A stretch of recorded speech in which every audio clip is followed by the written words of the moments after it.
In a world of cowards, I shall be brave.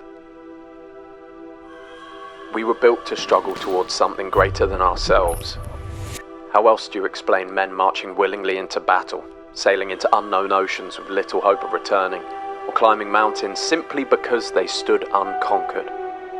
Today we live in a world of distraction, medication, comfort, and endless pleasure.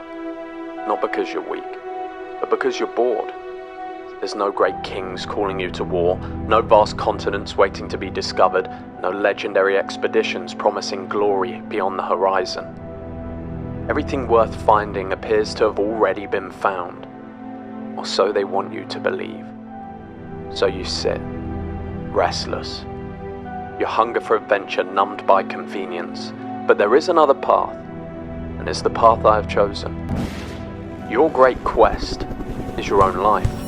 You are the captain, the explorer, the warrior, the hero. And no one's coming to recruit you. There's no application to destiny. Your quest belongs to you alone. Freedom is not escaping the world. You want the ultimate, you gotta be willing to pay the ultimate price. Freedom is building one of your own. That is where life begins. Not in comfort, but in the quest.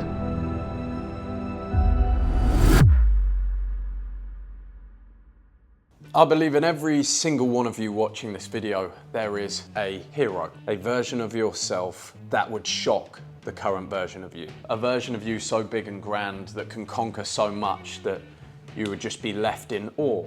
This video is designed to hopefully bring that spark out of you in a way that typical advice can't, to give you something that hits you in the soul and explains to you why modern life feels so dull and what you can do to change it, to actually enjoy the quest, which is your life, and to view your life in that way. Now, I want to begin this video by proving my point, that you want to be a hero. As much as you might be numbed by society and comfort, you want to be a hero.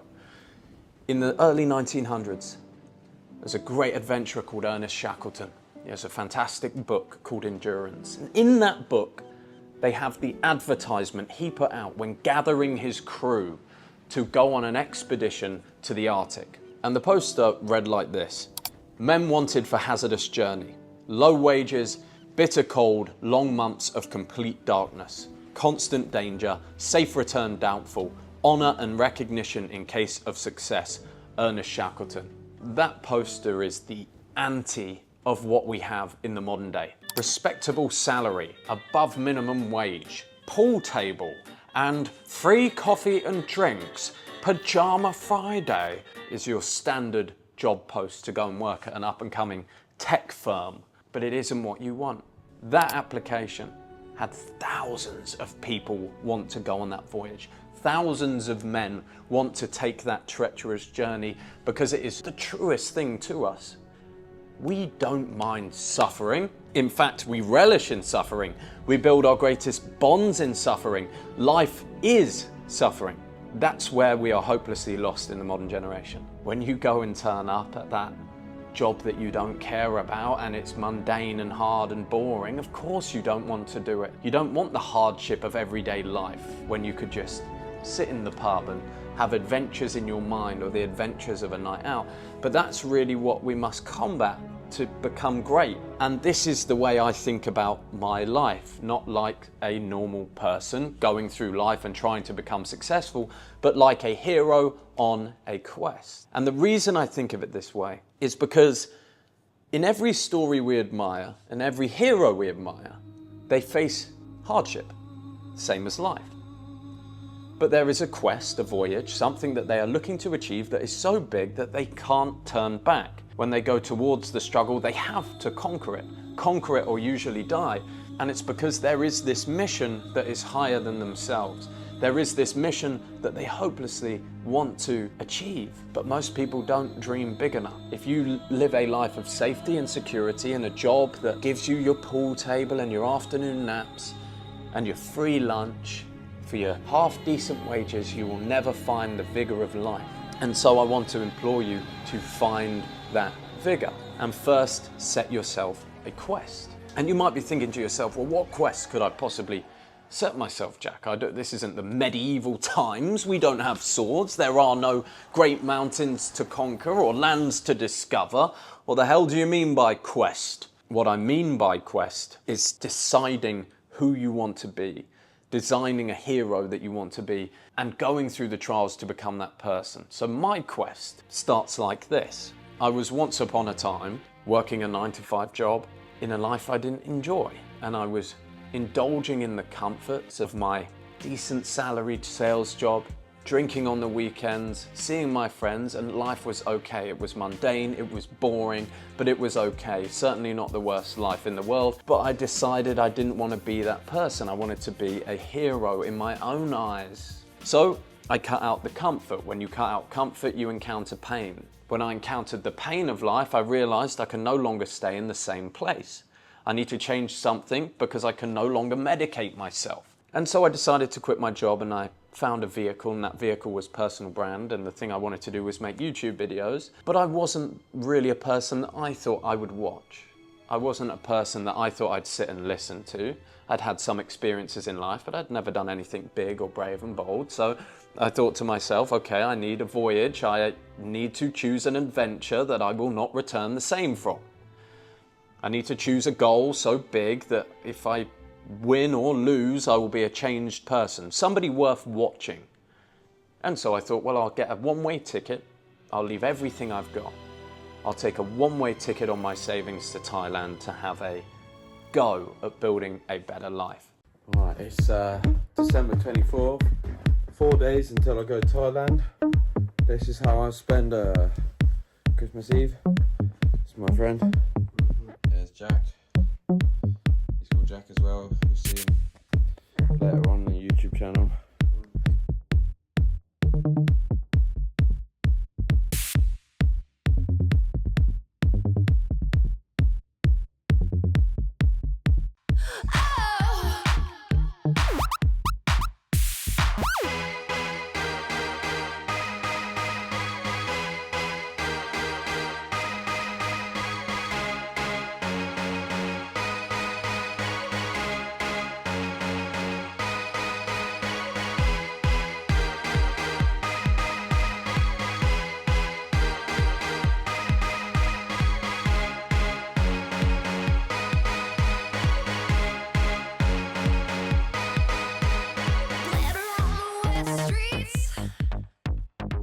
The way I think about this and the way I think about life is that most people are worried to have a failure, worried to not be successful in their mission, to not be successful in the business that they start. But that's not important, because every hero, every great hero, and every great story that we ever read, that we ever enjoy, the hero faces trials. So rather than seeing failures as permanent setbacks or judgments of my character, I choose to see failures as dragons, things I need to slay and overcome, and by slaying them I become a better hero, a better character in the quest of my life.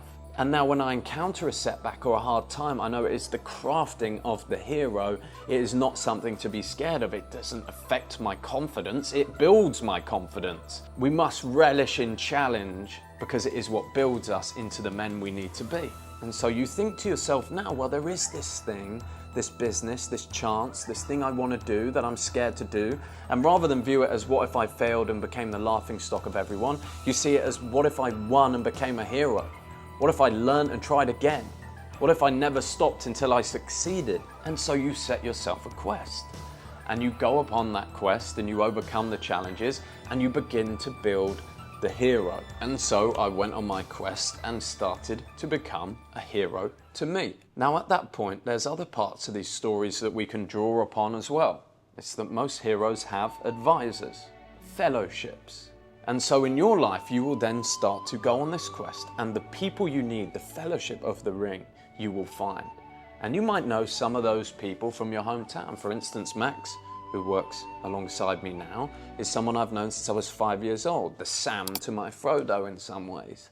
Bill, on the other hand, I met on my journey. He was a new person I met from going outside of the life that I knew. And Bill's worked with me for 4 years. The Aragon of the story, perhaps. You meet your clan, your people, but the hero only meets these people, the people he's meant to be around, the environment he's meant to be in, through putting himself into a quest and an adventure that he is scared to go on. I'm going on an adventure! Now, another point. When does the hero usually get the fair maiden? Is it at the beginning or at the end of the story and the quest and the adventure? And that's a question I'll ask you. Because most people have a life that they've built to hide from the person that they could become. So they sit there not really loving the woman that they're with, but being afraid to try something else. Not really liking their job or the life or the house or the place that they live, but too scared to take the quest. But every great hero gets the fair maiden at the end of the quest, after he's become the hero, become the man that can get the girl he really desires. And so I turn that back round to you. Is your life a quest? Do you make decisions based on how good the story will be? Would anybody read your book? That is how I think about life. Every decision I make, every person I meet, every friend I have, I go, is this the best part of my story? If I wanted this to be an epic adventure, a tale that was told for generations, what would I do? And I'm not braver than you. I'm in no way braver than you. I have been scared every step of the way, and you will too. But courage is acting in the face of fear. Bravery is acting when you are scared. All of this will be scary, but on the other side is a hero. That hero is you. View your life as a quest, as the challenges you encounter, dragons to slay. Gamify it and become the person you're meant to be. And when you make that decision in your mind, do I take the easy road, the job that will be secure, or do I risk it for my own business? Well, what will make a better story? Should I stay at my mum's house where it's safe and I don't have to pay so much money? Should I live at my mum's house and try and build my personal brand? Or should I go on an epic adventure to Thailand where I might become someone worth watching? Oh, I'll take that idea. Should I stay in Thailand now I have money and accolades and I can do whatever I want? Or shall I challenge myself again? Shall I move to a place where I'm uncomfortable, around different people? Shall I move to Dubai? Every decision I make, every decision you see me make, is all based on making my life an epic tale, an epic quest, to get all of the vigor from life. And that, I believe, is what we are missing as men. And that is your guide to finding it. So go forth and conquer. I believe in you. And see you on the next one. Whoop-ow!